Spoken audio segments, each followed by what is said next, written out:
খাব্বাব ইবনুল আরাত রাদিয়াল্লাহু তাআলা আনহু বলেন, আমি রাসূলুল্লাহ সাল্লাল্লাহু আলাইহি সাল্লামকে খুঁজতে শুরু করলাম। খুঁজতে খুঁজতে গিয়ে দেখি কাবা ঘরের ছায়ার তলে তিনি একটা লাল চাদর মাথায় দিয়ে, মাথার তলে ভাঁজ করে দিয়ে তিনি ওখানে শুয়ে আছেন। কাবা ঘরের যে ছায়া এটা পড়ছে আর তিনি ওখানে শুয়ে আছেন।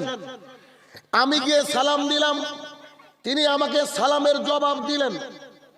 জবাব দেওয়ার পরে খাব্বাব ইবনুল আরাত রাদিয়াল্লাহু তাআলা আনহু বলেন, আমি আল্লাহ রাসূল সাল্লাল্লাহু আলাইহি ওয়াসাল্লামকে বললাম, আল্লাহ রাসূল সাল্লাল্লাহু আলাইহি ওয়াসাল্লাম, আমরা আর কত কষ্ট সহ্য করব? রাসূল সাল্লাল্লাহু আলাইহি ওয়াসাল্লাম বললেন, কেন, কি হয়েছে?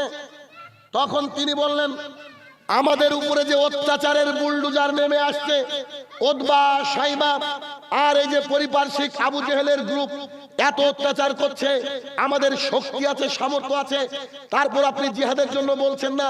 কতদিন আর পরে পরে মার খাবো, আমাদের আর সহ্য হচ্ছে না, আপনি একটু বলেন। তখন রাসূল সাল্লাল্লাহু আলাইহি ওয়াসাল্লামের মুখটা লাল হয়ে গেল। রেগে গেলে যেমন দেখবেন মানুষের মুখ লাল হয়ে যায়, রাসূল সাল্লাল্লাহু আলাইহি ওয়াসাল্লামের মুখটা লাল হয়ে গেল। রাসূল সাল্লাল্লাহু আলাইহি ওয়াসাল্লাম চিৎকার দিয়ে বলছে, ওই খাব্বাব ইবনুল আরাত, শোনো, তুমি কি জানো তোমাদের পূর্বে এমন একটা জালিম বাদশা ছিল, যার এলাকায় কেউ যদি এই বাক্য বলতো আল্লাহ এক এবং অদ্বিতীয়, তাকে ধরে আনা হতো আর করাত দিয়ে মাথা থেকে পা পর্যন্ত ফেড়ে ফেলা হতো। কথা কি বুঝতে পারছি আমি? এমন একটা জামানা ছিল, যে জামানায় কেউ যদি এই বাক্য বলতো আল্লাহ এক, তাহলে কি করা হতো? করাত দিয়ে যেমন গাছ কাটে, একটা মানুষকে আবার তাজা ফেড়ে ফেলা হতো।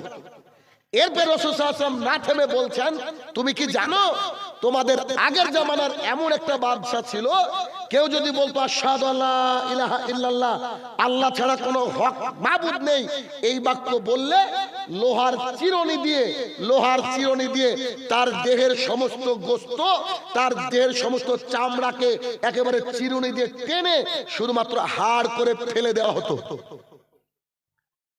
তার মানে শুধু আল্লাহ এক এই বাক্য বললে কি অত্যাচার হতো? করাত দিয়ে দুয়ালাদা করে দেওয়া হতো। আর কি করা হতো? চিরুনি দিয়ে, লোহার চিরুনি দিয়ে এই গোশতগুলাকে, এই চামড়াগুলাকে তুলে নেওয়া হতো। একবার চিন্তা করতে পারছেন যে যদি ওই লোহার চিরুনি দিয়ে মানুষের গোশত তুলে নেওয়া হয়, সে ব্যক্তি কত কষ্ট পেয়ে পেয়ে মারা গেছে? কথা কি বুঝাতে পারছি আমি? আচ্ছা, এবার বুঝেন।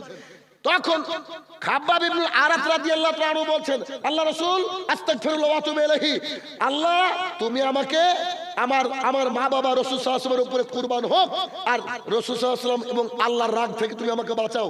আচ্ছা, আমাদের যুদ্ধ করা লাগবে না, আমরা খুব শান্তিতে আছি, আমরা খুব শান্তিতে আছি। কেন?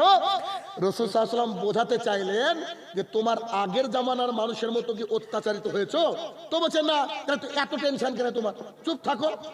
এই হাদিসের অর্থ হচ্ছে এই, রাসূল সাল্লাল্লাহু আলাইহি ওয়াসাল্লাম ইচ্ছে করে জিহাদের ঘোষণা দিতে পারে? বলেন, পারে না, পারেনি। তিনি অপেক্ষা করেছেন কার জন্য? আল্লাহ সুবহানাহু ওয়া তাআলার জন্য। তিনি আল্লাহ তাআলার জন্য অপেক্ষা করেছেন। আল্লাহ যেদিন বলেছে তোমাকে আজকে জিহাদের জন্য উন্মুক্ত করে দিলাম, সেই দিনই রাসূল সাল্লাল্লাহু আলাইহি ওয়াসাল্লাম কেবল জিহাদের কথা বলেছেন, তার পূর্বে তিনি কথা বলতে পারেননি।